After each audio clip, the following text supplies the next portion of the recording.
CH356 Divyansh की हालत खराब। दिव्यांश तो आंखें फाड़े दृष्टि को देख रहा था और दृष्टि अपने दोनों हाथ फैलाकर बोली, अंडरस्को, मुझे क्या देख रहे हो? जाओ, ड्रेसिंग टेबल के पास में क्रीम रखी होगी, उसे लेकर आओ और देव की पूरी बॉडी पर अप्लाई करो। दिव्यांश मुंह बनाकर ड्रेसिंग टेबल के पास गया और तभी दृष्टि चिल्लाकर बोली, अंडरस्को, ये क्या कर रहे हो? दिव्यांश ने पलटकर दृष्टि को देखा और बोला, अंडरस्को, अब क्या किया मैंने? दृष्टि बोली, अंडरस्को, देव को ऐसे ही बेड पर बैठा कर चले गए। दिव्यांश बोला, अंडरस्को, मैं कुछ समझा नहीं। दृष्टि बोली, अंडरस्को, अगर वो बेड से गिर गया तो?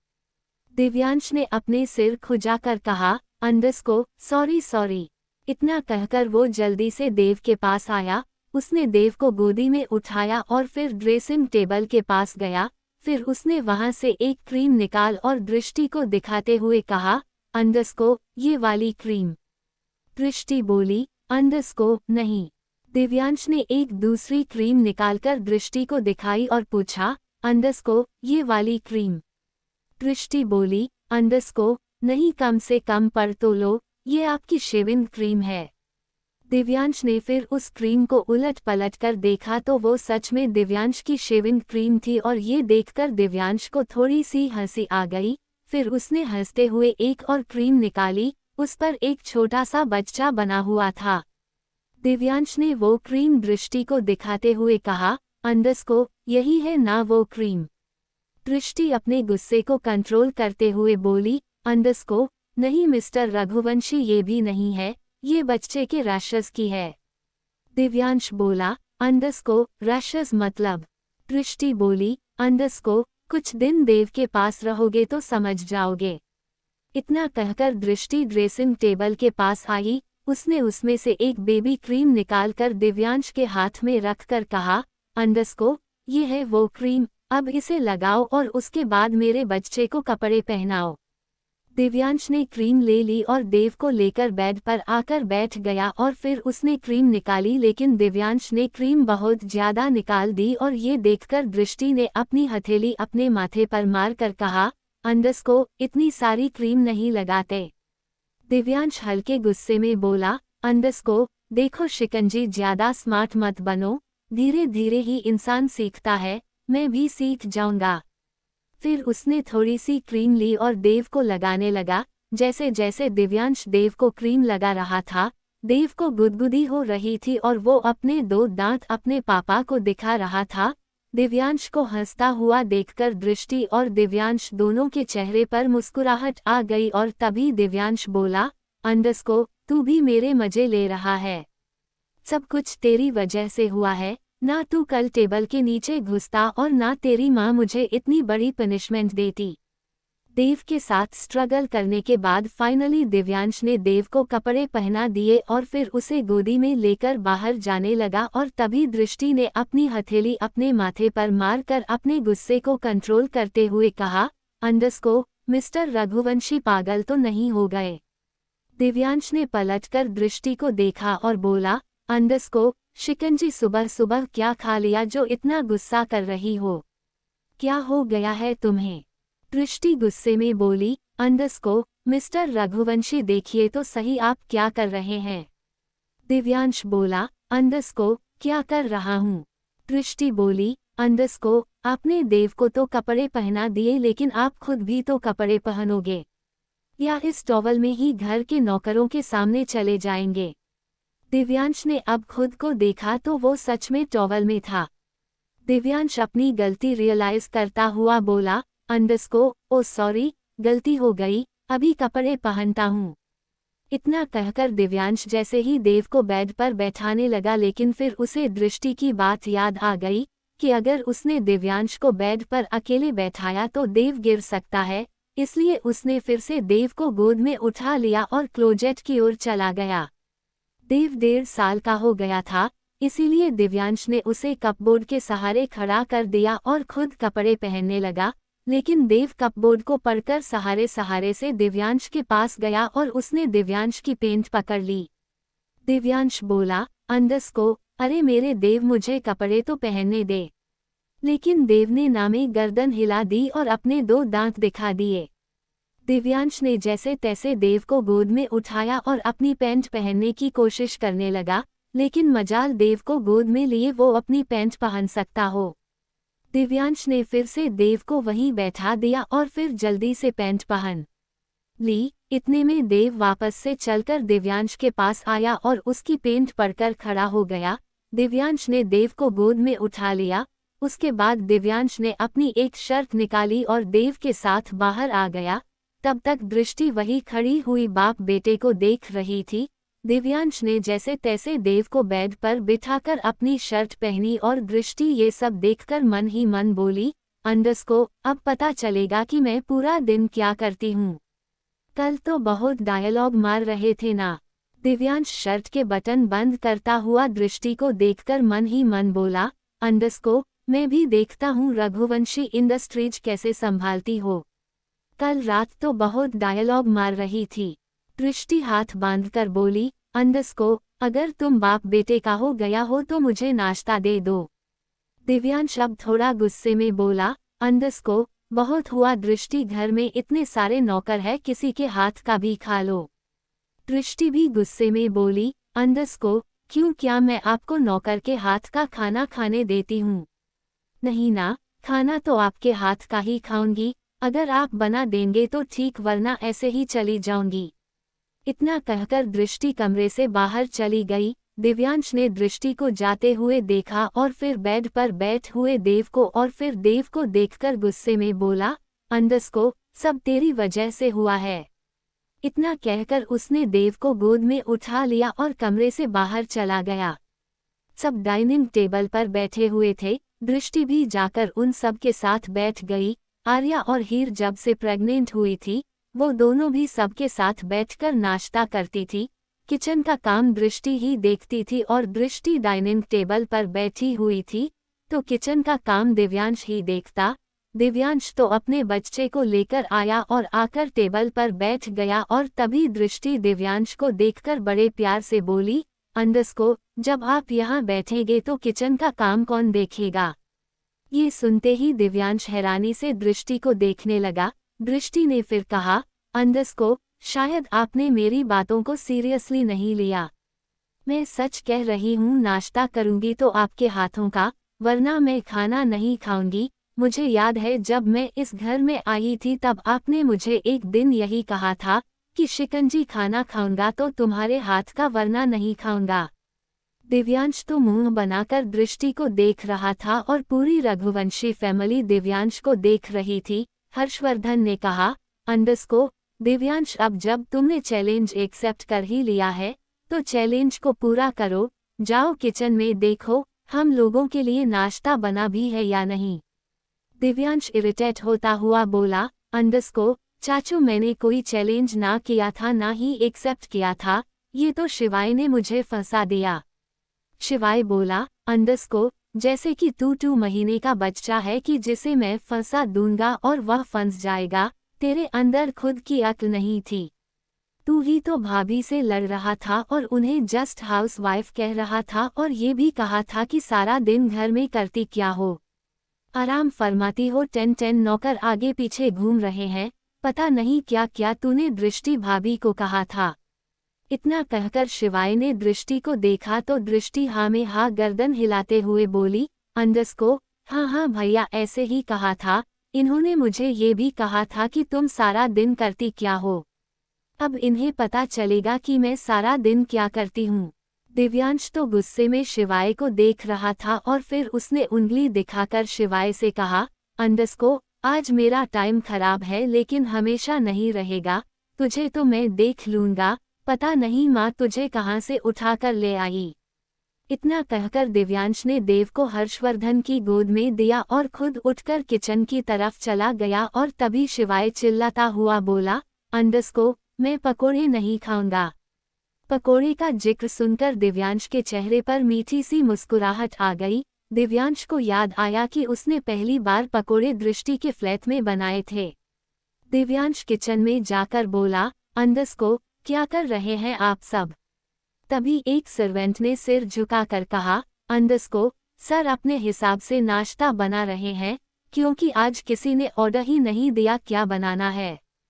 दिव्यांश बोला, अंडरस्को, आज से मुझसे पूछ लेना क्या बनाना है।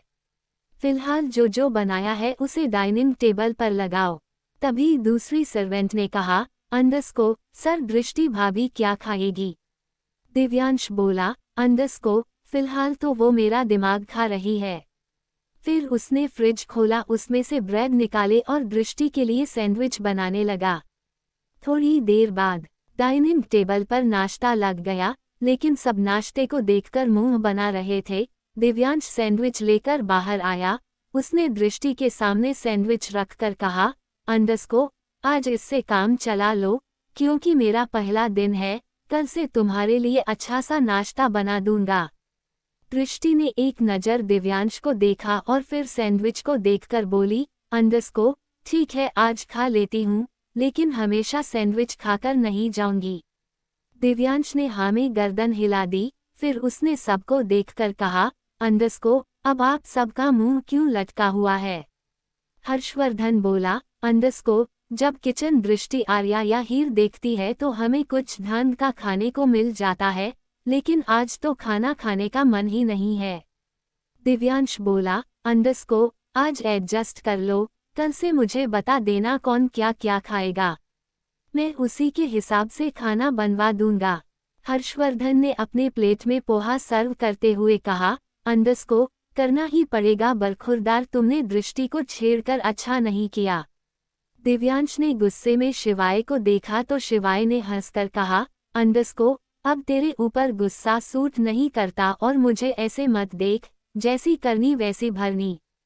दिव्यांशु भी मन ही मन बोला, अंडरस्को, शिवाय मैंने भी तेरी बैंड ना बजाई तो मैं भी तेरा भाई नहीं। थोड़ी देर बाद सब रघुवंशी इंडस्ट्रीज के लिए निकल गए। सब बाहर गाड़ियों में बैठ रहे थे, लेकिन दृष्टि वही खड़ी थी। हर्षवर्धन बोला, अंडरस्को, क्या हुआ बच्चा। दृष्टि बोली, अंडरस्को, चाचू मैं रोज दिव्यांश को बाय करने के लिए बाहर आती हूँ, लेकिन देखो आपका भतीजा आया ही नहीं, अभी बुलाती हूँ।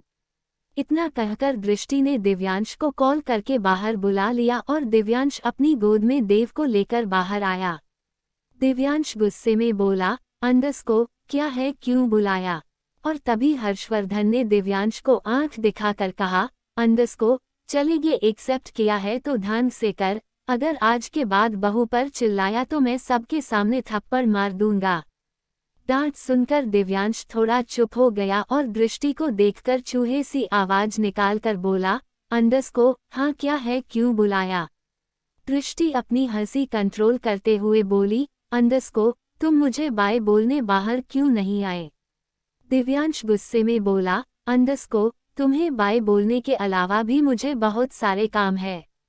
दृष्टि आईब्रो चढ़ाकर बोली, अंडरस्को, क्या बात है, अभी तो तुम्हें 2 घंटे भी नहीं हुए मेरा काम संभालते हुए और अभी से इरिटेट हो गए। मैं भी तुम्हें बाय बोलने के लिए रोज बाहर आती हूँ ना, तो तुम्हें भी आना पड़ेगा। इतना कहकर दृष्टि ने अपना हाथ उठाकर देव से कहा, अंडरस्को, बाय देव।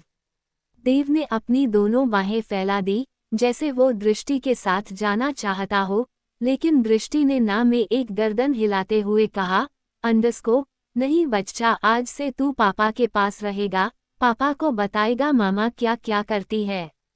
ये सुनकर देव ने मुंह बना लिया और फिर दृष्टि से नाराज होने का नाटक करके दिव्यांश के सीने से चिपक गया। दृष्टि ने फिर दिव्यांश को बाय करते हुए कहा, अंडरस्को, बाय डार्लिंग, लंच लेकर ऑफिस आ जाना। ये सुनते ही दिव्यांश की आंखें हैरानी से फैल गई। दिव्यांश बोला, अंडरस्को, ये चीटिंग है, तुम लंच लेकर ऑफिस कभी नहीं आई। दृष्टि बोली, अंडरस्को, हाँ लेकिन तुम आओगे, क्योंकि मुझे तुम्हारे हाथ का खाना खाने का मन कर रहा है और वैसे भी सैंडविच में मेरा पेट नहीं भरा, वो तो मैंने तुम्हारा दिल रखने के लिए खा लिया था। अब चुपचाप लंच लेकर ऑफिस आ जाना। दिव्यांश मुंह बनाकर दृष्टि को देख रहा था और दृष्टि ने मुस्कुरा कर कहा, अंडरस्को, इतने प्यार से देखोगे तो मैं ऑफिस नहीं जा पाऊंगी। इतना कहकर दृष्टि ने हर्षवर्धन को देखा जो अपने फोन में कुछ कर रहा था। चले चाचू, हर्षवर्धन गाड़ी में बैठ गया और दृष्टि भी एक बार फिर बाप बेटे को बाय बोलकर गाड़ी में बैठ गई। थोड़ी देर बाद उनकी गाड़ियों का काफिला वहां से चला गया और दिव्यांश मन ही मन गुस्से बोला, अंडरस्को शिवाय तू तो गया। CH 357 नेहले पे दहला। दिव्यांश देव को लेकर अंदर आकर बैठा ही था, तभी एक सर्वेंट आकर बोली, अंडरस्को सर दोपहर को क्या बनेगा। दिव्यांश ने हैरानी से सर्वेंट को देखा और फिर बोला, अंडरस्को घर में बचा ही कौन है। सर्वेंट बोली, अंडरस्को लेकिन सर सबका लंच ऑफिस जाएगा ना, और हीर मैडम और आर्या मैडम को तो 2 घंटे बाद कुछ ना कुछ देना पड़ता है। दिव्यांश बोला, अंडरस्को सांझ कहाँ है। सर्वेंट ने कहा, अंडरस्को सर वो शॉपिंग करने जाने वाली है, थोड़ी देर में शौर्य सर आ जाएंगे और वो उन्हें लेकर चले जाएंगे। दिव्यांश बोला, अंडरस्को चाचा से पूछ लो। सर्वेंट ने हाँ में गर्दन हिलाई और हीर के कमरे की तरफ बढ़ गई, लेकिन तभी दिव्यांश ने कसकर आंखें बंद की और सर्वेंट को वापस बुलाकर बोला, अंडरस्को रुको रुको रुको, वापस आओ, चाची से कुछ मत पूछो, मैं बताता हूँ। थोड़ी देर सर्वेंट को इंस्ट्रक्शन देने के बाद दिव्यांश का दिमाग बहुत ज्यादा खराब होने लगा। दिव्यांश ने ये काम आज से पहले कभी नहीं किए थे, लेकिन वो शिवाय के चक्कर में फंस गया था। दिव्यांश ने देव को गोद में उठाया और आर्या के कमरे की तरफ जाने लगा और तभी सर्वेंट ने कहा, अंडरस्को सर बच्चे का दूध बना दूं। दिव्यांश को ध्यान आया कि देव ने तो सुबह से कुछ खाया पिया ही नहीं है। दिव्यांश ने कहा, अंडरस्को हाँ बना दो और दूध लेकर आर्या के कमरे में आ जाना, मैं वही जा रहा हूँ। सर्वेंट ने हाँ में गर्दन हिलाई और किचन की तरफ चली गई और दिव्यांश गया सीधा आर्या के कमरे में।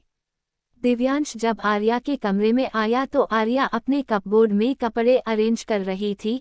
आर्या ने दिव्यांश को देखा तो मुस्कुरा कर बोली, अंडरस्को अरे जीजू आप आइए बैठिए। दिव्यांश सोफे पर बैठ गया और उसने देव को वही सोफे के सहारे कालीन पर खड़ा कर दिया।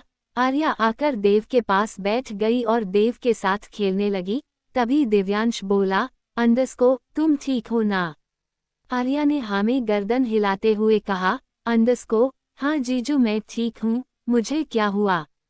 दिव्यांश बोला, अंडरस्को नहीं वो शिवाय कह रहा था कि तुम्हारी तबीयत ठीक नहीं रहती, प्रेगनेंसी में मूड स्विंग होता है, मिनट मिनट में गुस्सा आ जाता है, मुझे तो ये सब पता ही नहीं, तो कभी दृष्टि के प्रेगनेंसी पीरियड को एंजॉय ही नहीं किया। आर्या बोली, अंडरस्को निराश क्यों होते हैं जीजू, जो होता है अच्छे के लिए ही होता है। अब देखिए ना, बेशक आपने दृष्टि दी कि प्रेगनेंसी पीरियड को एंजॉय नहीं किया, लेकिन देव के बचपन को तो जी रहे हैं ना, ये भी कितनी खुशी की बात है। और आपके और दृष्टि के बीच सब कुछ ठीक हो गया, ये क्या कम खुशी की बात है। दिव्यांश ने एक तंज भरी मुस्कान के साथ कहा, अंडरस्को तुम्हें पता है मैंने दृष्टि के साथ कितना कुछ नहीं किया, उसके साथ सारी हदें पार कर दी। मैं और मेरे भाई ने तुम दोनों बहनों को बहुत टॉर्चर किया है आर्या, पर तुम्हें कैसे पता होगा, तुम्हारी दिमागी हालत उस वक्त ठीक नहीं थी, तुम तो सब कुछ भूल गई, शायद तुम्हें तो कुछ याद ही नहीं है। दिव्यांश ये सारी बातें जानबूझकर कह रहा था, आखिर शिवाय ने भी तो उसकी बैंड बजाई थी, अब दिव्यांश शिवाय की बैंड बजाना चाहता था। आर्या ने दिव्यांश के मुंह से पास्ट के बारे में सुना तो पूछे बिना उससे रहा नहीं गया। वो बोली, अंडरस्को क्या किया था आप दोनों भाई ने हम दोनों बहनों के साथ। दिव्यांश बोला, अंडरस्को कुछ नहीं आर्या, वो सब छोड़ो, गड़े मुर्दे नहीं उखाड़ते, घरों में लड़ाई हो जाती है, पर मैं तो इसी बात पर खुश हूँ कि मेरी दृष्टि ने मुझे माफ कर दिया और उम्मीद करता हूँ कि तुमने भी शिवाय को माफ कर दिया होगा। एक तो आर्या प्रेग्नेंट थी, ऊपर से उसका मूड भी बहुत जल्दी स्विंग हो जाता था, और अब जो दिव्यांश बोल रहा था उसे सुनकर तो उसे अपने पास्ट के बारे में जानने की जिज्ञासा जागृत होने लगी। आर्या बोली, अंडरस्को ऐसे नहीं जीजू, साफ साफ बताइए ना क्या किया था मिस्टर ऑलराउंडर ने मेरे साथ। दिव्यांश बोला, अंडरस्को आर्या क्या नहीं किया उसने तुम्हारे साथ, मैं अपने मुंह से क्या कहूँ, छोड़ो, पर मैं खुश हूँ कि तुमने शिवाय को माफ कर दिया और उसकी जिंदगी में वापस लौट आई। मेरे भाई ने तुम्हें पाने के लिए क्या कुछ नहीं किया। अब आर्या को गुस्सा आने लगा। आर्या बोली, अंडरस्को, जीजू बातों को मत घुमाओ, बस मुझे ये बताओ मेरे साथ क्या किया था। दिव्यांश बोला, अंडरस्को, उसने तुम्हारे बाल तक कटवा दिए थे, तुमसे घर का बहुत सारा काम करवाया था, तुम्हारे दिमाग की हालत ठीक नहीं थी, तुम बोलती भी नहीं थी, तुम्हें तो कुछ फील ही नहीं होता था और शिवाय इन सारी बातों को इग्नोर करता हुआ तुम्हें टॉर्चर करने लगा। मैं जानता हूँ तुम्हें मेरी बातों पर यकीन नहीं आएगा और मैं चाहता भी नहीं कि तुम मेरी बातों पर यकीन करो। हाथ जोड़कर कहता हूँ आर्या, मेरे भाई से मत लड़ना, अगर उसे पता चलेगा कि तुम्हें सब कुछ सच सच बता दिया तो खामा खा वो मेरे सिर हो जाएगा। वादा करो कि तुम शिवाय को कभी नहीं बताओगी कि ये सब मैंने तुम्हें बताया। आर्या को गुस्सा आने लगा। आर्या अपना पास्ट भूल चुकी थी, उसे कुछ भी याद नहीं था, लेकिन जिस हिसाब से दिव्यांश ने उसके कान भरे थे, आर्या को अब यकीन होने लगा कि मिस्टर ऑलराउंडर ने उसके साथ ये सब कर दिया होगा। फिर वो दिव्यांश को देखकर बोली, अंडरस्को, आप सच कह रहे हैं। दिव्यांश बोला, अंडरस्को, नहीं नहीं, मैं सच नहीं कह रहा, मैं तो ऐसे ही बोल रहा हूँ, तुम टेंशन मत लो, प्रेगनेंसी में टेंशन लेना अच्छी बात नहीं है। आर्या बोली, अंडरस्को, जीजू बातों को मत घुमाओ, ये बताओ जो आपने कहा वो सच है। दिव्यांश ने बड़ी मासूमियत के साथ हाँ में गर्दन हिलाते हुए कहा, अंडरस्को, मैं जानता हूँ तुम्हें मेरी बातों पर यकीन नहीं आएगा, लेकिन सच कहता हूँ, तुम्हें यकीन नहीं आता तो तुम शौर्य से पूछ लो, दृष्टि से पूछ लो, लेकिन उन सब से पूछने से अच्छा है कि तुम जाकर शिवाय से पूछ लो। मेरा भाई तुम्हें कभी झूठ नहीं बोलेगा, तुम तो जानती ही हो शिवाय को, वो ना झूठ बोलता है और ना ही झूठ सुनता है। ये सुनते ही आर्या का गुस्सा 7वें आसमान पर पहुंच गया। आर्या गुस्से में सोफे से उठ गई और अपनी साड़ी के पल्लू को घुमाकर अपनी कमर पर टांगा और सुलगती हुई आंखों से बोली, अंडरस्को, आज तो मिस्टर ऑलराउंडर को छोड़ेगी नहीं, खुद को समझते क्या है। मेरे बाल कटवा दिए, मुझसे घर का काम करवाया, आने दो, आज भी उनकी चटनी ना बनाई तो मेरा नाम भी आर्या राजावत नहीं। दिव्यांश फिर से मासूमियत के साथ बोला, अंडरस्को, देखो आर्या, ये तो गलत बात है, एक तो तुम्हें ये सब बताया, अब तुम मेरे भाई से लड़ने लगोगी, बहुत गलत बात है, आगे से मैं तुम्हें कभी कुछ नहीं बताऊंगा। आर्या बोली, अंडरस्को, फिक्र मत करो जीजू, ये सब बातें तो मैं शिवाय के मुंह से निकलवा कर रहूंगी, उनकी हिम्मत कैसे हुई मेरे बालों को कटवाने की, आज तो मैं उन्हें मार मार कर उनका कचुम्बर निकाल दूंगी। आर्या ने इनफैक्ट दिव्यांश को देखकर कहा, अंडरस्को, आप जाकर लंच बनवाइए, आज मैं भी आपके साथ लंच देने जाऊंगी। दिव्यांश बोला, अंडरस्को, हाँ क्यों नहीं, हम दोनों लंच देने जाएंगे, लेकिन प्लीज मेरा नाम मत लेना। आर्या बोली, अंडरस्को, बेफिक्र रहिए जीजू, शिवाय होगा बब्बर शेर रीडर के लिए मेरे सामने तो भीगी बिल्ली है। दिव्यांश ने देव को उठाकर आर्या की गोद में देकर कहा, अंडरस्को, तो तुम इसे पकड़ो, मैं जरा लंच पैक करवा देता हूँ। आर्या ने देव को गोद में ले लिया और दिव्यांश वहां से एक मीठी सी मुस्कुराहट लेकर चला गया। दिव्यांश किचन में आया और मन ही मन खुद से बोला, अंडरस्को, शिवाय आज तो गया, आज तो साली साहिबा तेरी सच में चटनी बना देगी। थोड़ी देर बाद रघुवंशी इंडस्ट्रीज के सामने गाड़ी आकर रुकी, उसमें से आर्या, देव और दिव्यांश बाहर निकले, ड्राइवर भी बाहर आया और फिर उसने लंच बॉक्स निकाले। ड्राइवर लंच बॉक्स लेकर आगे आगे चला गया और दिव्यांश देव को गोद में उठाकर आर्या के साथ आराम आराम से जा रहा था। आज दिव्यांश ऑफिस नहीं आया। दिव्यांश ने सिंपल सी वाइट शर्ट और ब्लू कलर का लोअर पहना हुआ था, इसीलिए सारा स्टाफ दिव्यांश को हैरानी से देख रहा था। दिव्यांश की गोद में देव था जो बहुत ही क्यूट लग रहा था। इस वक्त दिव्यांश कहीं से भी कोई बिजनेस टाइकून नहीं लग रहा था, बल्कि एक नॉर्मल इंसान लग रहा था जो अपने बच्चों को लेकर ऑफिस आया था। देव शायद पहली बार ऑफिस आया था, इसीलिए पूरे स्टाफ की नज़र देव पर ही थी और देव भी अपने 2 दांत दिखाकर स्टाफ की अटेंशन गेन कर रहा था। स्टाफ की कुछ फीमेल एम्प्लॉय देव को हाथ हिलाकर बाय कर रही थी और देव भी बिल्कुल अपने शिवाय चाचू की तरह सबको हाथ उठाकर मुस्कुराकर बाय कर रहा था। देव आज पहली बार रघुवंशी इंडस्ट्रीज आया था और आते ही उसने बहुत सारी फीमेल फैन भी बना रही थी। दिव्यांश आर्या जा ही रहे थे, तभी हर्षवर्धन किसी काम से अपने केबिन से बाहर निकला और उसने दिव्यांश और आर्या को देखा। जैसे ही हर्षवर्धन ने देव को देखा उसके चेहरे पर मुस्कुराहट आ गई। हर्षवर्धन 4 कदम आगे बढ़कर देव को गोद में लेता हुआ बोला, अंडस्को, क्या बात है, आज तो मिस्टर छोटे रघुवंशी दादू के ऑफिस आए हैं। ये सुनते ही देव ने अपनी तोतली जुबान में कहा, अंडस्को, दादू। देव के मुंह से दादू सुनकर हर्षवर्धन को हंसी आ गई और तभी दिव्यांश बोला, अंडस्को, देव तुझे किस एंगल से ये दादू लगते हैं? हर्षवर्धन दिव्यांश की बातों का जवाब देता हुआ बोला, अंडस्को, अब लगता हूँ या नहीं लगता लेकिन हूँ तो इसका दादू ही, और आज मेरा बेटा पहली बार ऑफिस आया है तो आज ये दादू के केबिन में ही रहेगा। इतना कहकर हर्षवर्धन देव को लेकर अपने केबिन की तरफ बढ़ गया। आर्या बोली, अंडस्को, जीजू मैं शिवाय के केबिन में जाती हूँ, तब तक आप खाना कॉन्फ्रेंस रूम में लगवा दीजिए, सब कॉन्फ्रेंस रूम में ही खा लेंगे। दिव्यांश ने मुस्कुराकर कहा, अंडस्को, हाँ हाँ जाओ, मैं तुम्हें मना नहीं करता, लेकिन प्लीज मेरा नाम मत लेना। आर्या बोली, अंडस्को, आप बेफिक्र रहिए, मैं आपका नाम नहीं लूंगी, लेकिन आज मिस्टर ऑलराउंडर को छोड़ेगी नहीं। आर्या गुस्से में शिवाय के केबिन की तरफ जा रही थी और दिव्यांश के चेहरे की मुस्कुराहट बड़ी होती जा रही थी। दिव्यांश ने हाथ फैलाकर कहा, अंडस्को, क्या बात है, मेरे साथ साथ शिवाय तेरी भी बैंड बजेगी। दिव्यांश फिर दृष्टि के केबिन की तरफ बढ़ गया। दृष्टि दिव्यांश के केबिन में ही काम कर रही थी और ये बात उसे पहले ही पता चल चुकी थी। दिव्यांश ने दृष्टि के केबिन का गेट खोलकर कहा, अंडस्को, मैं आई कम इन मैमा। दृष्टि लैपटॉप पर कुछ काम कर रही थी। दिव्यांश की आवाज सुनकर उसने आंख उठाकर देखा।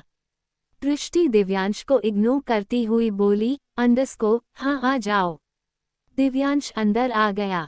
दिव्यांश बोला, अंडस्को, चलिए बीवी खाना खा लीजिए, सुबह से काम कर रही हो। दृष्टि ने हाँ में गर्दन हिला दी और फिर 2-4 बार लैपटॉप में उंगली चलाकर लैपटॉप बंद कर दिया।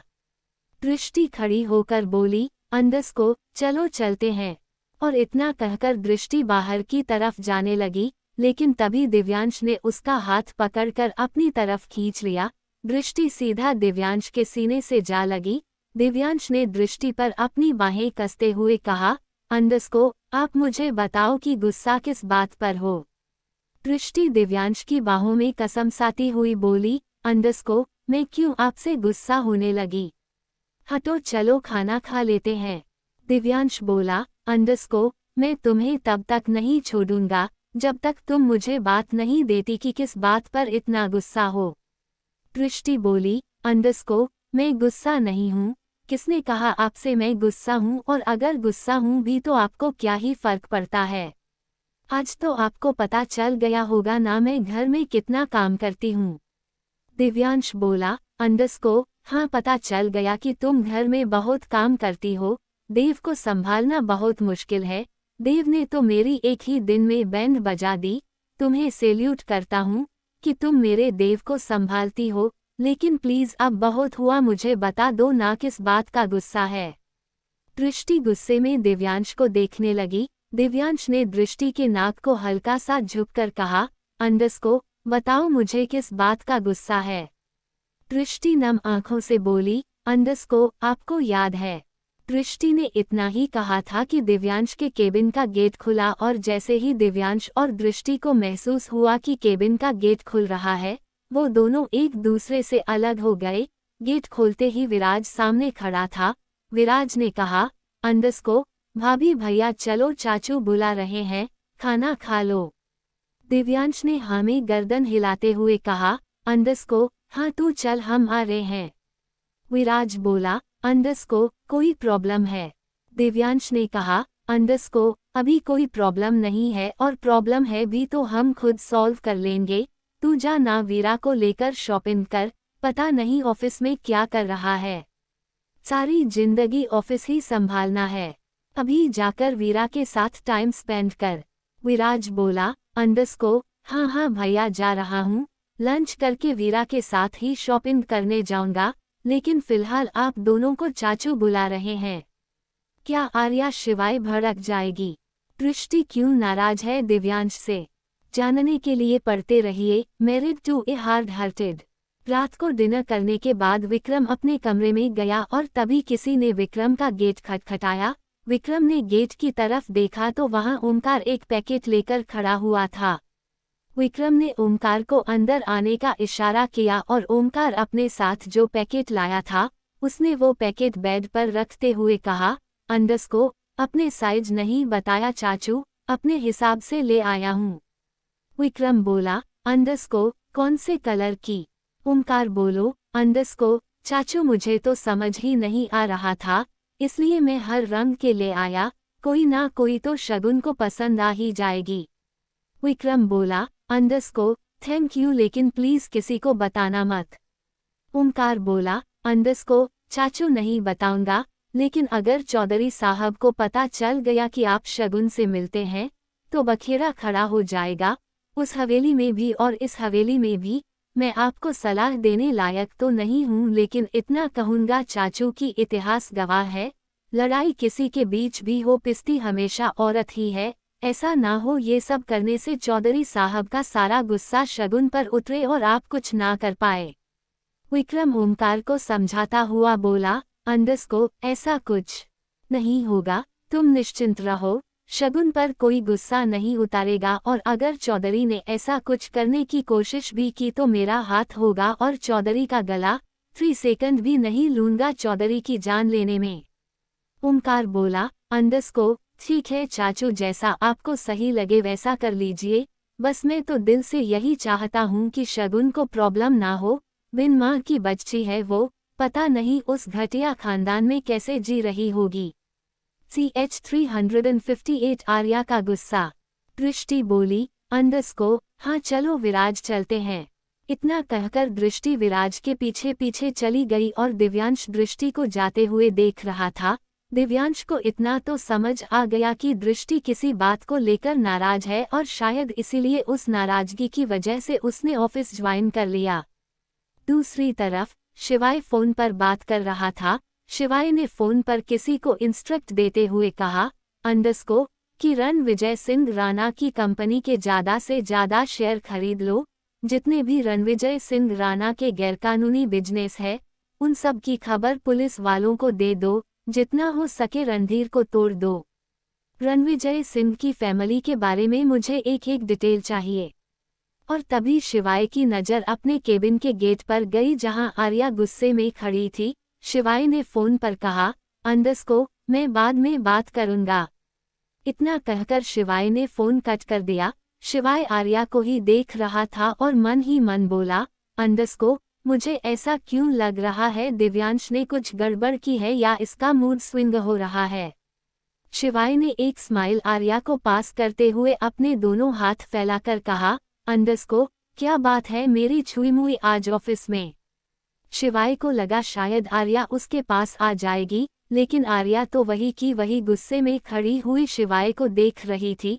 शिवाय को पक्का यकीन हो गया कि हो ना हो दिव्यांश ने कुछ तो गड़बड़ की है। शिवाय ये कैसे भूल सकता था कि दिव्यांश भी उसी का भाई है। अगर वो उसके और दृष्टि के बीच में आग लगाएगा तो चिंगारी तो दिव्यांश भी लगा देगा। शिवाय खुद ही आर्या के पास जाकर बोला, अंडरस्को, क्या हुआ मेरी छुई मुई इतने गुस्से में क्यों हो? मूड स्विंग हो रहा है, डांस करके दिखाओ। आर्या ने गुस्से में नामे गर्दन हिला दी। आर्या के गुस्से को देखकर शिवाय की तो हिम्मत ही नहीं हो रही थी कि वो आर्या को टच भी कर ले। सारी दुनिया में बब्बर शेर बना घूमता था और घर में उस शेर पर आर्या सवारी करती थी। शिवाय ने बड़े प्यार से पूछा, अंडरस्को, क्या हुआ ऐसे गुस्से में क्यों हो? आर्या गुस्से में बोली, अंडरस्को, आपने मेरे बाल कटवाए थे। ये सुनते ही शिवाय ने कसकर आंखें बंद कर ली। शिवाय को समझते देर नहीं लगी कि ये सारा काम दिव्यांश का ही है। दिव्यांश ने ही आर्या को भड़का दिया है और अब आर्या को मनाना बहुत मुश्किल हो जाएगा। शिवाय ने आर्या की दोनों बाजू को पकड़कर बहुत प्यार से कहा, अंडरस्को, मेरी बात सुनो। आर्या गुस्से में बोली, अंडरस्को, पहले मुझे ये बताओ क्या आपने मेरे बाल कटवाए थे? अगले ही पल आर्या ने शिवाय के हाथों को झटक कर शिवाय को उंगली दिखाते हुए कहा, अंडरस्को, झूठ मत बोलना, सच सच बताओ, क्या तुमने मेरे बाल कटवाए थे? शिवाय कुछ नहीं बोला, बल्कि आर्या के गुस्से से डरकर 2 कदम पीछे हट गया। आर्या शिवाय की तरफ 1 कदम बढ़ाकर बोली, अंडरस्को, कुछ पूछ रही हूँ मिस्टर ऑलराउंडर, सच सच बताओ, क्या आपने मेरे बाल कटवाए थे? शिवाय अपनी लड़खड़ाती जुबान में बोला, अंडरस्को, नहीं, मेरी बात सुनो, ऐसा कुछ नहीं है, देखो दिव्यांश ने तुम्हें गलत बताया है। आर्या ने 1 और कदम शिवाय की तरफ बढ़ाया और गुस्से से बोली, अंडरस्को, मैंने कहा ना मिस्टर ऑलराउंडर, झूठ मत बोलो, मुझे बस हाँ या ना में जवाब चाहिए, क्या आपने मेरे बाल कटवाए थे, हाँ या ना? शिवाय अभी भी हैरानी से आर्या को देख रहा था। आर्या ने चिल्ला कर कहा, अंडरस्को, मिस्टर ऑलराउंडर, कुछ पूछ रही हूँ, सच सच बताओ, आपने मेरे बाल कटवाए थे या नहीं? शिवाय ने हल्की सी हाँ में गर्दन हिला दी। आर्या ने गुस्से में टेबल पर रखा हुआ एक फ्लावर पॉट उठाया और उसे शिवाय की कांच की टेबल पर फेंक कर मारा और कांच की टेबल 1 ही सेकंड में टूट गई। शिवाय आर्या को ही देख रहा था। शिवाय इतना तो समझ गया था कि ये गुस्सा प्रेगनेंसी की वजह से है। शिवाय को अब डर लग रहा था कि कहीं उसका बेटा या बेटी गुस्से वाला ना हो जाए, क्योंकि आर्या के अंदर तो इतना गुस्सा नहीं था, वो तो बहुत मासूम थी। शिवाय ने आर्या को प्यार से कहा, अंडरस्को, अच्छा निकल गया ना गुस्सा, मेरी बात सुनो।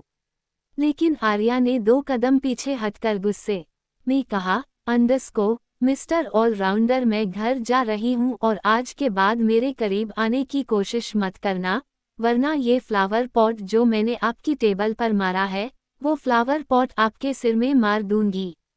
आर्या केबिन से चली गई और शिवाय आंखें फाड़े आर्या को देख रहा था और तभी शिवाय ने अपना पैर पटक कर कहा, अंडरस्को, दिव्यांश, तुझे तो मैं छोड़ूंगा नहीं। शिवाय भी गुस्से में बाहर की तरफ आया और तभी दिव्यांश से टकरा गया। दिव्यांश ने शिवाय की हालत देखकर गाना गुनगुनाते हुए कहा, अंडरस्को, मुबारक हो तुमको ये शादी तुम्हारी, सदा खुश रहो, ये दुआ है हमारी। शिवाय आर्या के पीछे जा रहा था, लेकिन फिर उसने पलटकर दिव्यांश को देखा और उंगली दिखाकर गुस्से में कहा, अंडरस्को, सदा खुश तो तब रहूंगा ना जब तू रहने देगा। दिव्यांश भी मुस्कुराकर बोला, अंडरस्को, भाई, जैसी करनी वैसी भरनी, तुझे क्या लगा कि आग लगानी सिर्फ तुझे आती है? अरे जब मैं आग लगाता हूँ ना तो पेट्रोल की जरूरत भी नहीं पड़ती, और देख मेरी लगाई हुई आग ऑफिस से बाहर जा रही है। शिवाय आर्या के पीछे पीछे चला गया और दिव्यांश फिर से गुनगुनाने लगा, अंडरस्को, तुमने किसी की जान को जाते हुए देखा है? वो देखो, शिवाय से रूठकर शिवाय की छुई मुई जा रही है। शिवाय ने एक बार फिर से दिव्यांश को पलटकर देखा और दिव्यांश ने हंसकर अपने कंधे उचका दिए। आर्या गुस्से में आगे आगे चल रही थी और शिवाय आर्या के 4 कदम पीछे पीछे चल रहा था। शिवाय अपने दोनों हाथ फैलाकर बोला, अंडरस्को, छुई मुई, मेरी बात सुनो, वो सिचुएशन बहुत ज्यादा क्रिटिकल थी, मुझे नहीं पता था कि फ्यूचर में मैं तुमसे शादी करूंगा। लेकिन आर्या तो शिवाय की बात सुन ही नहीं रही थी। शिवाय ने फिर कहा, अंडरस्को, छुई मुई, मेरी बात तो सुनो, एक बार सुन तो लो। लेकिन आर्या ने शिवाय की बात नहीं सुनी, ना ही वो शिवाय से बात करना चाहती थी। आर्या को सच में बहुत गुस्सा आ रहा था। शिवाय की बात आर्या नहीं सुन रही थी, लेकिन पूरा स्टाफ सुन रहा था और आंखें फाड़े शिवाय और आर्या को देख रहा था। शिवाय ने अपने स्टाफ को देखकर कहा, अंडरस्को, तुम लोगों के घर में लड़ाई नहीं होती या तुम लोग शादीशुदा नहीं हो? पूरे स्टाफ में एक साथ हाँ में गर्दन हिला दी। शिवाय बोला, अंडरस्को, तो फिर पता चल गया ना शादीशुदा इंसान की हालत कैसी होती है। अब चुपचाप अपना काम कर लो। तब तक आर्या रघुवंशी इंडस्ट्री से बाहर जा चुकी थी। तभी एक गाड़ी आई। आर्या ने उसका गेट खोला और उसके अंदर बैठ गई। शिवाय जैसे ही उस गाड़ी तक जाने को हुआ, वैसे ही वो गाड़ी वहां से आर्या को लेकर चली गई और शिवाय आर्या को जाते हुए देख रहा था। शिवाय ने एक गार्ड को देखकर कहा, अंडस्को, राजवीर की बुलेट की चाबी लाकर दो। और तभी शिवाय का फोन वाइब्रेट होने लगा। शिवाय ने फोन चेक किया और उस गार्ड से कहा, अंडस्को, रहने दो, मुझे काम है। शिवाय वापस रघुवंशी इंडस्ट्रीज के अंदर चला गया। रघुवंशी मेंशन, रात का वक्त। आर्या अपने कमरे में थी और शिवाय कमरे के बाहर। शिवाय कब से अपने कमरे का दरवाजा खटखटा रहा था, लेकिन आर्या ने गेट नहीं खोला।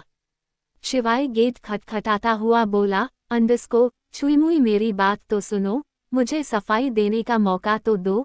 तुमने तो मुझे कमरे से बाहर ही निकाल दिया। एक बार मेरी बात तो सुन लो, तुम एक बार मेरी बात सुन लो, सिचुएशन को समझ जाओगी, प्लीज बात सुनो। लेकिन आर्या ने दरवाजा नहीं खोला। शिवाय 10 मिनट तक गेट को ऐसे ही नॉक करता रहा, लेकिन आर्या ने गेट नहीं खोला। और तभी दिव्यांश के कमरे का गेट खुला और दिव्यांश देव को गोद में खिलाता हुआ बाहर आया।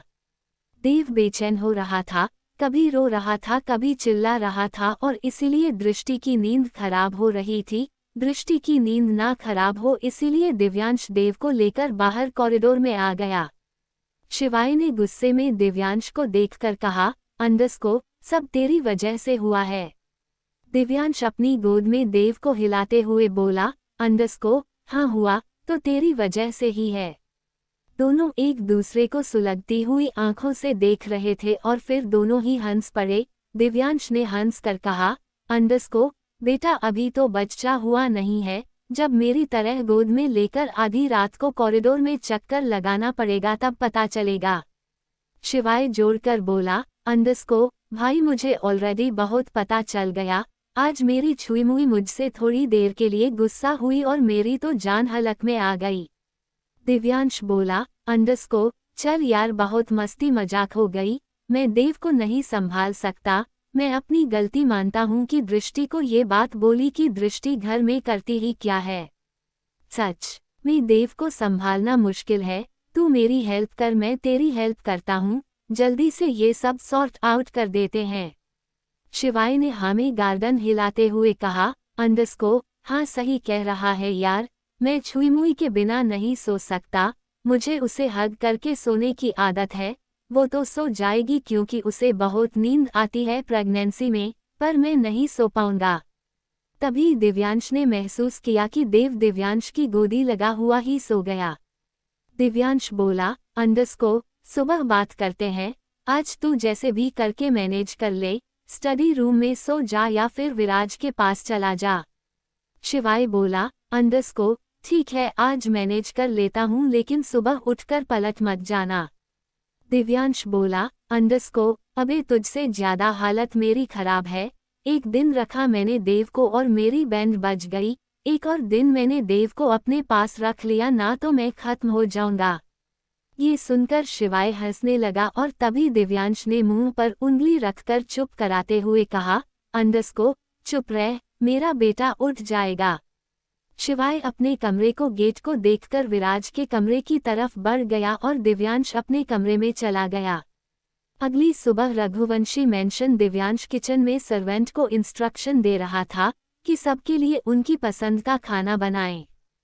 थोड़ी देर बाद सब डाइनिंग टेबल पर बैठकर नाश्ता करने लगे और तभी शिवाय बोला, अंडस्को, कुछ भी कहो, लेकिन जब दृष्टि भाभी नाश्ता बनवाती थी तब बात ही कुछ और थी, अब तो दिव्यांश बस रूखा सूखा खिलाकर ऑफिस भेज देता है। दिव्यांश बोला, अंडस्को, हाँ जानता हूँ, पर क्या करूँ, तेरी दृष्टि भाभी को तुझ पर तरस नहीं आता। शिवाय ने आर्या को देखा तो आर्या अभी भी मुंह फुलाकर अपना खाना खा रही थी। शिवाय ने फिर दिव्यांश को देखा तो दिव्यांश बोला, अंडस्को, सॉरी आर्या, क्या हुआ, ये डिश पसंद नहीं आई, दूसरी बनवा दूं? आर्या ने ना में गर्दन हिलाते हुए कहा, अंडस्को, नहीं जीजू, यही खलूंगी। शिवाय ने अपना एक हाथ आर्या के हाथ पर रखने की कोशिश की तो आर्या ने अपना हाथ पीछे खींच लिया और फिर हर्षवर्धन को देखकर बोली, अंडस्को, चाचू आपको तो पता ही है कल शौर्य भैया की हल्दी है, तो मैं आज रजावत हाउस जा रही हूँ। हर्षवर्धन कुछ बोलता उससे पहले ही शिवाय बोला, अंडस्को, आज क्यों जा रही हो? हल्दी कल है ना तो कल साथ में चलते हैं। आर्या ने अपनी गर्दन घुमाकर शिवाय को देखा और गुस्से में बोली, अंडरस्को, अब आप मेरे कहीं आने जाने पर भी टॉक लगाएंगे टिपिकल हस्बैंड की तरह, मैं हर चीज आपसे पूछ कर करूं। शिवाय ने ना में गर्दन हिलाते हुए कहा, अंडरस्को, मेरा मतलब वो नहीं था, बस साथ में चलते अच्छा लगता। आर्या ने ना में गर्दन हिलाकर कहा, अंडरस्को, मुझे आपके साथ कहीं भी जाना अच्छा नहीं लगता। आर्या ने फिर हर्षवर्धन की तरफ देखकर कहा, अंडरस्को, चाचू मैं जाऊं? हर्षवर्धन बोला, अंडरस्को, हाँ हाँ बिल्कुल जाओ, घर में किसी की हिम्मत नहीं है जो तुम्हें कहीं भी आने जाने से रोक दे, तुम आज़ाद हो, अपने डिसीजन खुद ले सकती हो। हर्षवर्धन की बात सुनकर शिवाय को गुस्सा आ गया। शिवाय ने हीर की तरफ देखकर कहा, अंडरस्को, चाची पापा तो आपको भी अपनी बेटी मानते हैं ना, तो क्या आप अपने भाई की हल्दी में नहीं जाओगी? ये सुनते ही हर्षवर्धन की आंखें हैरानी से फैल गई। वो शिवाय को गुस्से में देखने लगा, लेकिन शिवाय ने हर्षवर्धन का देखना इग्नोर कर दिया और हीर से फिर बोला, अंडरस्को, क्या हुआ चाची, क्या आप नहीं जाना चाहती? अरे हाँ मैं तो भूल गया, आप जाती है तो चाचू गुस्सा करते हैं ना। ये सुनते ही हर्षवर्धन ने अपना एक हाथ अपनी आंखों पर रख लिया। वैसे भी हर्षवर्धन पिछले कितने ही दिनों से हीर का गुस्सा झेल रहा था। अब उसे समझ आ गया था कि हीर दोबारा गुस्सा करने वाली है और तभी हीर गुस्से में बोली, अंडरस्को, ये गुस्सा करेंगे? ये गुस्सा कर ही नहीं सकते। आर्या मैं भी तुम्हारे साथ चलूंगी। ये क्यों गुस्सा करेंगे, और करेंगे भी तो करते रहे, मैं तो जाऊंगी। फिर उसने पीहू को देखकर कहा, अंडरस्को, पीहू चलोगे ना नाना के घर? पीहू ने हाँ में गर्दन हिला दी। दृष्टि बोली, अंडरस्को, तो ठीक है, मैं भी ऑफिस से सीधा वहीं आ जाऊंगी। थोड़ी देर में सब ऑफिस के लिए निकल गए, लेकिन शिवाय का मूड खराब हो गया। एक तो पहले ही आर्या गुस्से में थी, ऊपर से वो रजावत हाउस जा रही थी। CH 359 दिव्यांश की टेंशन। शाम के करीब 4 o'clock बजे शिवाय की गाड़ी रघुवंशी मैंशन के बाहर आकर रुकी। शिवाय गाड़ी से उतरा और मैंशन के अंदर चला गया, क्योंकि आज शौर्य की हल्दी थी और शौर्य ने भी शिवाय को स्ट्रिक्टली कहा था कि वो आज जल्दी रजावत हाउस आ जाए। इसीलिए शिवाय जल्दी ऑफिस से आ गया था। शिवाय हॉल में आया तो उसने देखा दिव्यांश देव को गोद में लेकर इधर उधर टहल रहा है। शिवाय ने मुस्कुराकर कहा, अंडरस्को, ये भी क्या तेरी गोद में टंगा रहता है, खेलता नहीं है? दिव्यांश इरिटेट होता हुआ बोला, अंडरस्को, सब तेरी मेहरबानी है, सच में यार ये तो बहुत ज्यादा परेशान करता है, गोदी से उतरता ही नहीं। आज सुबह से चैन से बैठकर खाना नहीं खाया मैंने, खैर माँ कहाँ है इसकी? शिवाय सोफे पर बैठा था और तभी एक सर्वेंट पानी लेकर आया। शिवाय ने पानी पीकर गिलास टेबल पर रखा और दिव्यांश को देखकर बोला, अंडरस्को, राजवीर और भाभी दोनों ही एक मीटिंग के सिलसिले में बाहर गए हुए हैं। दिव्यांश बोला, अंडरस्को, बाहर मतलब? शिवाय ने जवाब दिया, अंडरस्को, बाहर मतलब किसी 5 स्टार होटल में गए हैं। मीटिंग वही थी, भाभी जाना नहीं चाहती थी, लेकिन मैंने जानबूझकर राजवीर के साथ भेज दिया। राजवीर को साथ मिल जाएगा और भाभी भी देख लेगी कि मीटिंग कैसे होती है। दिव्यांश गुस्से में बोला, अंडरस्को, तो भाई मुझे अपनी बीवी को बिजनेस टाइकून नहीं बनाना, वो मेरी बीवी और मेरे बच्चे की माँ बनकर रहे, मेरे लिए काफ़ी है। मुझे उसका टाइम चाहिए, मेरे बच्चे को उसका टाइम चाहिए, बिजनेस टाइकून बनाकर मुझे क्या करना है? शिवाय हंसकर बोला, अंडरस्को, तू भाभी को फिर से हल्के में ले रहा है। दिव्यांश ने अपनी हथेली अपने माथे पर मार कर कहा, अंडरस्को, शिवाय बहुत हुआ मजाक, इसमें दो राय नहीं है कि हाउसवाइफ जस्ट हाउसवाइफ नहीं होती, वो बहुत कुछ संभालती है और जो वो संभालती है वो आदमी कभी नहीं संभाल सकता। मुझे उसकी ज़रूरत है, मेरे बच्चे को उसकी ज़रूरत है, और तू है कि उसे ऑफिशियली मीटिंग में भेज रहा है। हमने कल रात डिसाइड किया था ना कि एक दूसरे की प्रॉब्लम सॉल्व करेंगे, तूने फिर भी दृष्टि को राजवीर के साथ भेज दिया। मेरे भाई बिजनेस संभालने के लिए हम रघुवंशी ब्रदर्स हैं, लेकिन घर संभालने के लिए कोई नहीं है। चाची और आर्या दोनों ही प्रेग्नेंट है, उनका ख्याल भी रखना पड़ता है। प्लीज मत कर ऐसा। मुझे सच में महसूस हो रहा है कि दृष्टि घर में रहकर कितना काम करती है। शिवाय सोफे से खड़ा हुआ और हाथ जेब में डालकर बोला, अंडस्को, अरे परेशान मत हो। राजवीर जैसे ही मीटिंग खत्म होगी रिजावत हाउस पहुंच जाएगा, तब तक हम दोनों भी रिजावत हाउस चलते हैं। चाचू तो अब तक पहुंच गए होंगे। दृष्टि रघुवंशी मेंशन नहीं आई, ये सोचकर दिव्यांश को अंदर ही अंदर बुरा लग रहा था। एक तो वो जानता भी नहीं था कि दृष्टि नाराज क्यों है, लेकिन फिर उसे शिवाय की बात सही लगी और वो अपने कमरे में चला गया। थोड़ी देर में दोनों बाप बेटा तैयार होकर बाहर आए, तब तक शिवाय भी बाहर ही खड़ा था।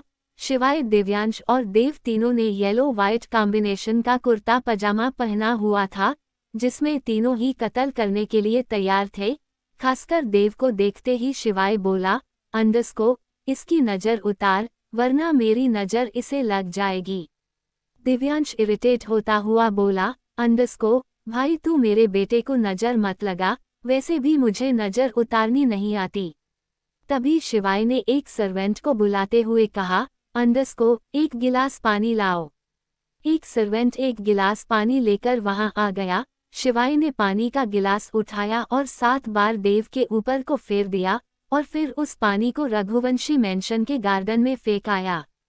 दिव्यांश तो आंखें फाड़े अपने भाई को देख रहा था। शिवाय बोला, अंडस्को, ऐसे क्या देख रहा है? मैंने देव की नज़र उतार दी, वरना ये नज़र लगवा कर बैठ जाता और फिर पूरी रात रोता रहता। चल अब चलते हैं। दिव्यांश ने हामी गर्दन हिलाई और फिर दोनों ही रघुवंशी मेंशन से बाहर आ गए। करीब 1 घंटे बाद दोनों रजावत हाउस पहुंच गए। रजावत हाउस बहुत सुंदर सजा हुआ था। दोनों भाई रजावत हाउस के अंदर चले गए। वहां जाकर देखा तो सबने येलो व्हाइट कलर के कॉम्बिनेशन के कपड़े पहने हुए थे। शिवाय की नज़र तो आर्या को ढूंढने लगी, लेकिन उसे आर्या कहीं दिखाई नहीं दे रही थी। तभी शिवाय की नज़र भी हर्षवर्धन पर पड़ी। हर्षवर्धन पहले ही आ गया था और उसने वही चेंज भी कर लिया था।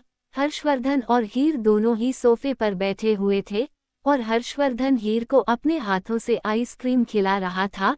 शिवाय ने अपने चाचा चाची को देखा तो मन ही मन खुद से कहा, अंडस्को, भगवान अब मेरे चाचा चाची को किसी की नज़र ना लगे, वो हमेशा ऐसे ही खुश रहे। और तभी हीर थोड़ा गुस्से में बोली, अंडस्को, ये क्या कर रहे हैं? पीहू के डैडी कोई ऐसे आइसक्रीम खिलाता है? ये सुनकर शिवाय ने कसकर आंखें बंद कर दी और बोला, अंडस्को, लगता है मेरी ही नज़र लग गई। शिवाय ने फिर वंशिका को देखा, जो वरदान के कॉलर ठीक कर रही थी। शिवाय वंशिका के पास गया और बोला, अंडस्को, मम्मी छुई मुई कहाँ है? वंशिका कुछ बोलती उससे पहले ही वरदान ने कहा, अंडस्को, इतना बड़ा घर भी नहीं है मेरा कि तुम्हें तुम्हारी छुई मुई ही ना मिले, जाओ ढूंढो कहाँ पर है। शिवाय तो सबको जवाब देने में एक्सपर्ट था, चाहे उसके चाचू हो या उसके ससुर। शिवाय मुस्कुरा कर बोला, अंडस्को, अरे ससुर जी, अपनी छुई मुई को तो मैं ब्रह्मांड में कहीं से भी ढूंढ कर ले आऊंगा, पर सोचा आप शायद मेरी हेल्प कर दें। पर कोई बात नहीं, आप अपने कॉलर ठीक करवा लीजिए। जब तक आपका बेटा नहीं होता तब तक करवा लीजिए सासू माँ से सेवा, क्योंकि जैसे ही मेरा साला इस दुनिया में आएगा आप सासू माँ के सेकंड लव हो जाएंगे। वरदान आंखें फाड़े शिवाय को देख रहा था और तभी वंशिका ने शिवाय की बाजू पर मार कर कहा, अंडस्को, सेकंड लव नहीं, थर्ड लव, या सच बताऊं तो थर्ड लव भी नहीं। इससे पहले तो मैं शौर्य को, सांझ को, दृष्टि को, आर्या को, तुम्हें और डैनी को सबको प्यार करती हूँ। वरदान आंखें फाड़े पहले शिवाय को देख रहा था और अब वंशिका को, और शिवाय मुस्कुरा कर बोला, अंडस्को, क्या बात है सासू माँ, आपका दिल तो बहुत बड़ा है कि आपने अपने दिल में ससुर जी को बहुत पीछे खड़ा किया हुआ है। शिवाय वहां से मुस्कुराकर चला गया, क्योंकि उसे अपनी छुई मुई ढूंढनी थी। वही वरदान ने वंशिका के चेहरे को पकड़कर अपनी तरफ घुमाया और बोला, अंडस्को, क्या कहा तुमने? मैं तुम्हारा कौन सा लव हूँ? वंशिका थोड़ा सा वरदान के पास गई। उसने फिर से वरदान के कॉलर ठीक करते हुए मुस्कुरा कर कहा, अंडस्को, आप तो मेरे फर्स्ट लव हो। लेकिन जमाई के सामने ये बात बोलते हुए थोड़ी हिचकिचाहट हो रही थी। वरदान बोला, अंडस्को, तुम्हें हिचकिचाहट होती है, तुम्हारे जमाई को तो नहीं होती। देखो कैसे सुनाकर गया है, हमें समझ नहीं आता आर्या इसके साथ रहती कैसे है। वंशिका ने अपना सिर वरदान की बाजू पर रखा और बोली, अंडस्को, बहुत प्यार से रखता है वो अपनी छुई मुई को। वरदान ने वंशिका के बालों को चुमकर कर कहा, अंडस्को, ये तो तुमने सही कहा, हमारी आर्या बहुत लकी है कि सही टाइम पर उसे शिवाय का साथ मिल गया, वरना पता नहीं वो रणविजय सिंह राणा मेरी बेटी के साथ क्या करता। दूसरी तरफ शिवाय आर्या को ढूंढता हुआ एक कमरे में गया। आर्या ने ऑफ वाइट कलर का लहंगा पहना हुआ था और उस पर येलो कलर का दुपट्टा लिया हुआ था। आर्या बहुत खूबसूरत लग रही थी, लेकिन उसके चेहरे से साफ पता चल रहा था कि वो इस वक्त कितनी थकी हुई है। शिवाय अंदर आया और उसने आर्या को पीछे से गले लगा लिया। आर्या ने जैसे ही शिवाय को महसूस किया, उसने भी पलटकर शिवाय को गले लगा लिया। शिवाय बोला, अंडस्को, क्या हुआ, तबीयत ठीक नहीं है? आर्या ने नामे गर्दन हिलाते हुए कहा, अंडस्को, आपका बच्चा मुझे बहुत परेशान करता है। सुबह से कई बार वोमिटिंग कर चुकी हूँ, कुछ भी खाने का मन नहीं करता, अजीब अजीब सी स्मेल आती है। शिवाय बोला, अंडस्को, छुईमुई ये तो झेलना ही पड़ेगा, कुछ नहीं कर सकते, लेकिन मैं हूं ना तुम्हारे साथ, तुम टेंशन मत लो, चलो कुछ खा लेते हैं। आर्या ने नामे गर्दन हिलाते हुए कहा, अंडस्को, मुझे कुछ नहीं खाना, कुछ भी नहीं। शिवाय को समझ नहीं आ रहा था कि आर्या इतने प्यार से कैसे पेश आ रही है, जबकि सुबह तो वो बहुत गुस्से में थी। शिवाय की हिम्मत नहीं हो रही थी कि वो आर्या से पूछ ले। शिवाय ने आर्या का हाथ पकड़ा और उसे सोफे पर लेकर आया। फिर उसने आर्या को प्यार से सोफे पर बिठाया और उसके सिर को अपने सीने पर रखकर उसके बालों को सहलाता हुआ बोला, अंडस्को, आज तुम बहुत खूबसूरत लग रही हो। आर्या ने शिवाय के सीने पर एक मार कर कहा, अंडस्को, हाँ पता है कि मैं बहुत खूबसूरत हूँ, बताया मुझे आज दिव्यांश जीजू ने। दिव्यांश का नाम सुनते ही शिवाय ने कसकर आंखें बंद कर ली और फिर मन ही मन गुस्से में खुद से बोला, अंडस्को, इसे हमारे बीच आग लगाकर चैन नहीं पड़ा जो इसने, और आग में घी डाल दिया, पता नहीं अब क्या बोलकर गया होगा।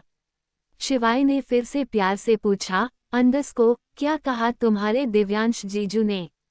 आर्या शिवाय के सीने पर उंगलियां चलाते हुए बोली, अंडस्को, यही कि मैं आपकी वजह से बोलती हूँ, आपकी वजह से मैं ठीक हो गई, आपकी वजह से मैं सांस ले रही हूँ, आपकी वजह से मैं अपने पेरेंट्स से मिल पाई। शिवाय ने आर्या को खुद से दूर करके बड़े हैरानी से पूछा, अंडस्को, मैं कुछ समझा नहीं। आर्या बोली, अंडस्को, जीजू ने मुझे सब कुछ बता दिया, बाल कटवाने से लेकर यहाँ तक का सफ़र मेरा कैसा था, वो सब जीजू ने बता दिया। जीजू ने बता दिया कि आपकी वजह से ही मैं जिंदा हूँ। कहते कहते आर्या इमोशनल हो गई थी। आर्या की आंखें छलक आई थी। शिवाय ने आर्या को कसकर गले लगा लिया और उसके माथे को चुमकर बोला, अंडस्को, बस आज के बाद पास्ट की बातें नहीं होगी। तुम पुरानी बातें याद करने की कोशिश करती हो तो तुम्हारी आंखें छलक आती है और मैं तुम्हें रोता हुआ नहीं देख सकता। आर्या ने अपनी आंखें बंद करी तो उसकी आंखों से 2 आंसू बह गए। आर्या ने अपना सिर शिवाय के सीने पर हल्का सा रगड़कर कहा, अंडस्को, मुझे कुछ भी याद नहीं है और मैं याद करना भी नहीं चाहती। बस मैं इतना ही चाहती हूँ कि आप हमेशा मेरे पास रहो, मेरा मिस्टर ऑलराउंडर मेरे पास रहे, मुझे ऐसे ही प्यार करें, चाहे वो दुनिया के सामने शेर बनकर घूमे लेकिन मेरे सामने एक केयरिंग हस्बैंड बनकर ही आए।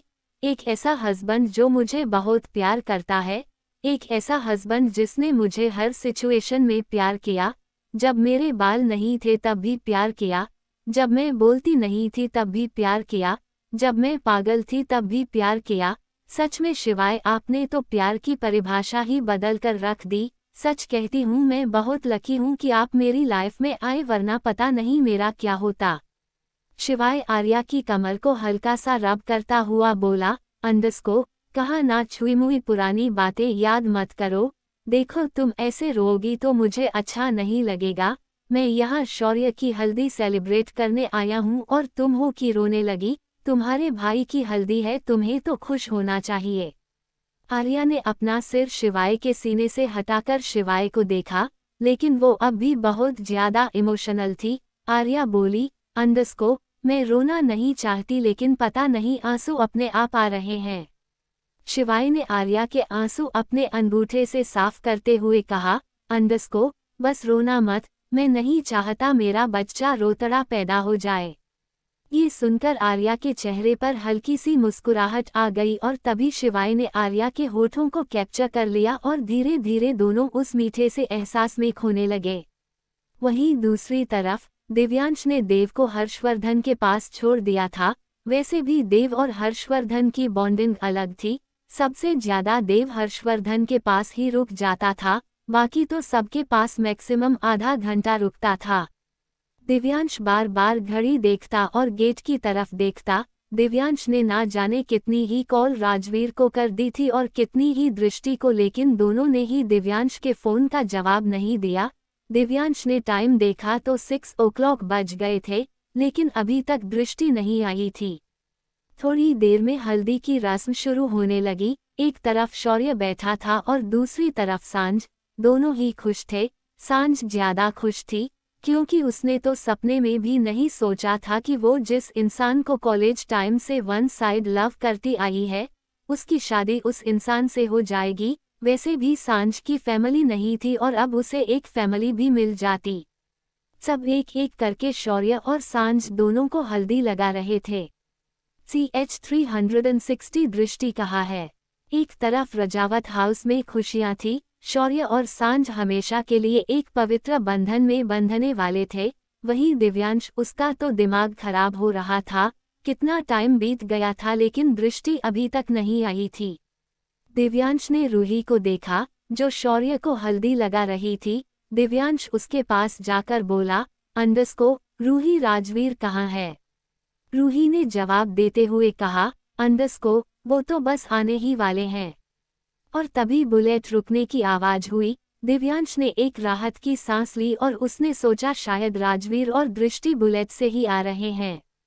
तभी राजवीर रजावत हाउस के अंदर आया। राजवीर को देखकर दिव्यांश की आंखें और ज्यादा हैरानी से फैल गई। राजवीर ने तो येलो कलर का कुर्ता और वाइट लड़का पजामा पहना हुआ था और वो अकेला था। अगर राजवीर यहाँ अकेला आया तो दृष्टि कहाँ है? अब तो दिव्यांश का दिल जोरों से धड़कने लगा। उसे समझते देर नहीं लगी कि दृष्टि किसी प्रॉब्लम में है।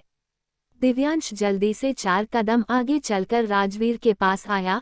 उसकी दोनों बाजू पकड़कर हिलाते हुए बोला, अंडरस्को, दृष्टि कहाँ है शिकंजी? दिव्यांश की बात सुनकर राजवीर हैरान हो गया और उन दोनों को देखकर वहां जितने भी लोग थे वो भी हैरान हो गए। सबको दृष्टि की फिक्र होने लगी। राजवीर बोला, अंडरस्को, मुझे क्या पता कहाँ है? तभी शिवाय बोला, अंडरस्को, अरे तेरे साथ गई थी ना मीटिंग अटेंड करने? राजवीर बोला, अंडरस्को, हाँ मैं और वो पार्किंग तक आए तो थे, लेकिन मीटिंग कैंसिल हो गई। फिर मैंने उसे कहा कि चलो मैं तुम्हें रघुवंशी मेंशन छोड़ देता हूँ, तो उसने भी कहा ठीक है और फिर हम गाड़ी में बैठने लगे। लेकिन तभी दृष्टि को याद आया कि वो अपना फोन ऑफिस में भूल आई। दृष्टि गाड़ी से उतरकर बोली, अंडरस्को, राजवीर जीजू, मैं अपना फोन ऑफिस में भूल आई हूँ, आप चले जाइए, मैं शिवाय भैया के साथ आ जाऊंगी। भी सोचा कि चलो ठीक है, इसलिए मैं तो वहां से चला आया। मुझे नहीं पता कि दृष्टि अभी तक यहाँ नहीं पहुंची। अब तो दिव्यांश की जान पर बन आई थी। दिव्यांश ने शिवाय को देखा। शिवाय बोला, अंडरस्को, भगवान कसम मुझे भी नहीं पता दृष्टि कहाँ है, और मैं कोई मजाक नहीं कर रहा हूँ। अचानक ही दिव्यांश को वो पल याद आ गया था जब आर्या और हीर के साथ सरफराज जबरदस्ती करने की कोशिश कर रहा था, और वो पल याद करके दिव्यांश का दिल जोरों से धड़क रहा था। तभी हर्षवर्धन ने भी देव को हीर की गोद में देते हुए कहा, अंडरस्को, एक दूसरे का मुंह क्या देख रहे हो? ढूंढो कहाँ गई दृष्टि? रघुवंशी ब्रदर्स हरकत में आ गए। उन्हें समझने देर नहीं लगी कि दृष्टि किसी मुसीबत में है। शौर्य भी अपनी जगह से खड़ा हो गया और वो रघुवंशी ब्रदर्स के साथ बाहर की तरफ चला गया। वरदान ने भी अपने हाथ में जो गिलास पकड़ा हुआ था उसे साइड में रखा और फिर वो भी रघुवंशी ब्रदर्स के साथ रजावत हाउस से बाहर आ गया। सब अपनी अपनी गाड़ी में बैठे और रघुवंशी इंडस्ट्रीज की तरफ चले गए। वहीं दूसरी तरफ रणविजय सिंह राणा पुलिस हेडक्वार्टर में बंद था। शिवाय ने रणविजय सिंह राणा को बहुत अच्छे से फंसा दिया था। रणविजय सिंह चाहता तो भी जेल से बाहर नहीं आ सकता था। रणविजय सिंह एक टेबल के पास बैठा था और उसके आसपास 4-5 ऑफिसर्स थे जो उससे सवाल पूछ रहे थे। बहुत सारे सवाल जवाब के बाद वो ऑफिसर्स वहां से चले गए और तभी पुलिस इंस्पेक्टर उस कमरे में दाखिल हुआ। रणविजय सिंह ने उस पुलिस वाले को देखकर चिल्लाते हुए कहा, अंडस्को, तुम्हें ऊपर से लेकर नीचे तक मैंने पैसों से तोला हुआ है, फिर भी तुम मुझे यहाँ से निकाल नहीं पाए, कब निकलोगे मुझे यहाँ से? इंस्पेक्टर बोला, अंडस्को, सर मैं कोशिश तो कर रहा हूँ ना, लेकिन आप पर दुनिया भर के चार्ज लगे हुए हैं। 32 से ज़्यादा केस चल रहे हैं आपके ऊपर, आपको बेल मिलना मुश्किल है। आप इन लोगों के साथ कॉपरेट कीजिए तो शायद आपको बेल मिल जाए। ये सुनते ही रणविजय ने टेबल पर रखा हुआ कांच का गिलास उठाया और उसे कोने में फेंक कर चिल्लाते हुए कहा, अंडस्को, वह सब मैं नहीं जानता, जाओ ऑफिसर को जितने पैसे खिलाने हैं खिला दो, जिसका जितना पेट भरना है भर दो, लेकिन मुझे यहाँ से निकालो। इंस्पेक्टर बोला, अंडस्को, सर आप समझ नहीं रहे, आप यहाँ सेफ हैं, हमारे साथ कॉपरेट कीजिए, अगर आप यहाँ से निकले तो शिवाय आपको नहीं छोड़ेगा। ये सुनते ही रणविजय ने इंस्पेक्टर के दोनों कॉलर पकड़ लिए और सुलगती हुई आंखों से उसे देखकर बोला, अंडस्को, तुम मुझे शिवाय की धमकी दे रहे हो? क्या बिगाड़ लेगा शिवाय मेरा? कुछ भी नहीं, मुझे यहाँ से निकलना है, कुछ भी करके मेरा निकलने का इंतजाम करो। इंस्पेक्टर ने धीमी आवाज में कहा, अंडस्को, मैं आपको डरा नहीं रहा, बस आपको बता रहा हूँ, आप भी जानते हैं और मैं भी जानता हूँ, शिवाय किसी काम को अपने हाथ में लेता है तो उसे करके ही छोड़ता है। वैसे भी वो इस फिराक में है कि कब आप यहाँ से निकले और कब वो आप पर हमला करें। समझने की कोशिश कीजिए, कुछ दिन तक शांत हो जाइए, आपको बेल में दिलवा दूंगा, थोड़ा टाइम लगेगा लेकिन दिलवा दूंगा, उसके बाद आप इंडिया छोड़ दीजिए। वहीं दूसरी तरफ थोड़ी देर में सबने गाड़ी रघुवंशी इंडस्ट्रीज के बाहर रोकी और तब तक रात हो चुकी थी। सारा स्टाफ जा चुका था, बस कुछ गार्ड और वॉचमैन ही वहां थे। दिव्यांश जल्दी से गाड़ी से उतरकर वॉचमैन के पास गया और बोला, अंडस्को, दृष्टि मैम को देखा है? तुम्हें पता है दृष्टि मैम कहाँ है? तुमने उसे ऑफिस से बाहर जाते हुए देखा? दिव्यांश न जाने क्या कुछ बोले जा रहा था और तभी शिवाय जाकर गार्ड से बोला, अंडस्को, सीसीटीवी फुटेज दिखाओ। गार्ड ने हामी गर्दन हिलाई और उन सबको सिक्योरिटी रूम में लेकर आ गया। सब सीसीटीवी कैमरे देख रहे थे, लेकिन कहीं से भी दृष्टि ऑफिस से जाते हुए नजर नहीं आई। तभी कैमरे में राजवीर ने इशारा करते हुए कहा, अंडस्को, देखो दिव्यांश वो ऑफिस वापस गई थी और उसके बाद ऑफिस से बाहर नहीं आई, हो ना हो वह ऑफिस में ही होगी। सब ऑफिस के अंदर चले गए। रघुवंशी इंडस्ट्रीज बहुत बड़ी थी, सब मिलकर दृष्टि को ढूंढ रहे थे। सबने एक एक केबिन चेक कर लिया था, hall, conference room, meeting room, यहाँ तक कि वॉशरूम तक चेक कर लिया था, लेकिन दृष्टि का अता पता नहीं था। हर एक मिनट बाद दिव्यांश का डर भी बढ़ता जा रहा था, उसकी आंखें बस एक बार दृष्टि को देखना चाहती थी।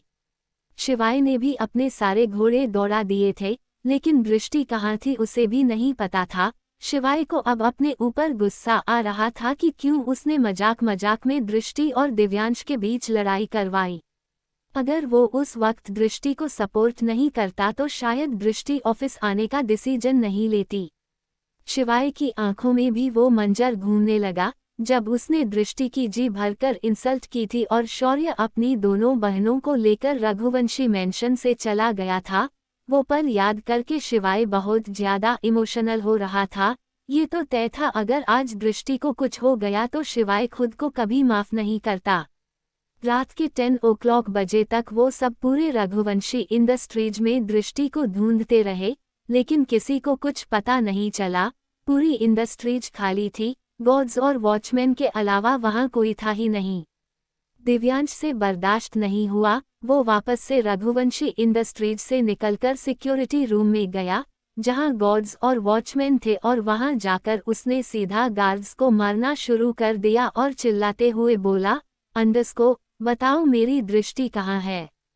बताओ कहाँ है मेरी दृष्टि? जल्दी बताओ, किन लोगों ने तुम्हें पैसे दिए हैं? तुमने मेरी दृष्टि को किडनैप करवा दिया। हर्षवर्धन और शिवाय दोनों मिलकर दिव्यांश को पकड़ रहे थे, लेकिन दिव्यांश अपने आपे से बाहर हो चुका था। दिव्यांश के हाथ तो हर्षवर्धन और शिवाय ने पकड़ लिए, इसलिए दिव्यांश लात से उन गार्ड्स को मारने की कोशिश कर रहा था। इस वक्त दिव्यांश को देखकर किसी को भी तरस आ जाता। दिव्यांश बस रो नहीं रहा था, वरना उसका दिल पूरे तरीके से भर चुका था।